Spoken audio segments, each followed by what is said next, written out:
ఈరోజు మనం పేపర్లో, టీవీ వార్తల్లో రోజు వినే ఒక పెద్ద పదం గురించి మాట్లాడుకుందాం. దేశ ఆర్థిక వ్యవస్థ బాగా అభివృద్ధి చెందుతుంది. ఈ పురోగతి ఇలాగే కొనసాగాలని ఆశిస్తున్నాము. అదే ఎకానమీ లేదా ఆర్థిక వ్యవస్థ. ఈ పదం వినగానే అబ్బో, ఇది పెద్ద చదువులు చదువుకున్న వాళ్ళకు, బ్యాంకుల వాళ్ళకు మాత్రమే అర్థమయ్యే లెక్కల సబ్జెక్టు అని చాలా మంది అనుకుంటారు. కానీ నిజం చెప్పమంటారా, ఎకానమీ అంటే పెద్ద బ్రహ్మ విద్య ఏమీ కాదు.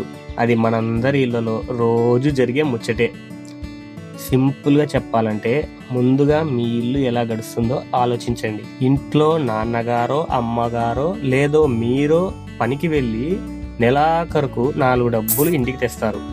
ఆ వచ్చిన డబ్బుతో మనం బియ్యం, కూరగాయలు కొంటాం, కరెంటు బిల్లు కడతాం, పిల్లల స్కూల్ ఫీజులు కడతాం, రేపటి కోసం కొంచెం డబ్బు దాచుకుంటాం. అవునా? మన ఇంటికి వచ్చే రాబడి, మనం చేసే ఖర్చు, మన పొదుపు, వీటన్నింటినీ కలిపి మన ఇంటి ఆర్థిక పరిస్థితి అంటాం. ఇదే విషయాన్ని ఒక ఊరికి లేదా మన దేశం మొత్తానికి అన్వయించి చూడండి. అదే ఎకానమీ. మన దేశం అనే ఒక పెద్ద ఇంట్లో జరిగే రాబడి, ఖర్చుల లెక్కే ఈ ఎకానమీ. దీన్ని ఇంకా తేలికగా అర్థం చేసుకోవడానికి ఒక చిన్న ఉదాహరణ చూద్దాం. మీరు ఒక 10 రూపాయలు పెట్టి బజార్లో కూరగాయలు కొన్నారు. ఆ 10 రూపాయలు ఆ వ్యాపారికి వెళ్ళాయి. అతను ఆ డబ్బుతో ఆటో ఎక్కి ఇంటికి వెళ్ళాడు. ఆ ఆటో డ్రైవర్ ఆ డబ్బుతో వాళ్ళ పిల్లాడికి పుస్తకాలు కొంటాడు. పుస్తకాలు అమ్మినవాడు ఆ డబ్బుతో రైతు దగ్గర బియ్యం కొంటాడు. చూశారా? మీరు ఖర్చు పెట్టిన ఒక్క 10 రూపాయల నోటు ఎంతమందికి అన్నం పెట్టిందో, ఎంతమంది అవసరాలు తీర్చిందో. ఇలా మీరు ఖర్చు పెట్టిన డబ్బు ఎంతో మందికి ఉపాధిని ఇస్తూ దేశం మొత్తం తిరుగుతూ ఉంటుంది.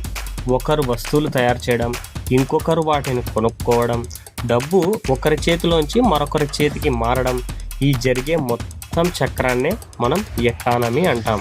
ఒక దేశంలో బాగా పనులు జరుగుతూ, జనం వస్తువులు కొంటూ, అందరి చేతుల్లో 4 డబ్బులు ఆడుతూ ఉంటే ఆ దేశపు ఎకానమీ సూపర్గా ఉన్నట్టు లెక్క. పనులు లేక, కొనేవాళ్ళు లేక, జేబులో డబ్బులు లేక జనం ఇబ్బంది పడుతుంటే ఎకానమీ పడిపోయినట్టు లెక్క.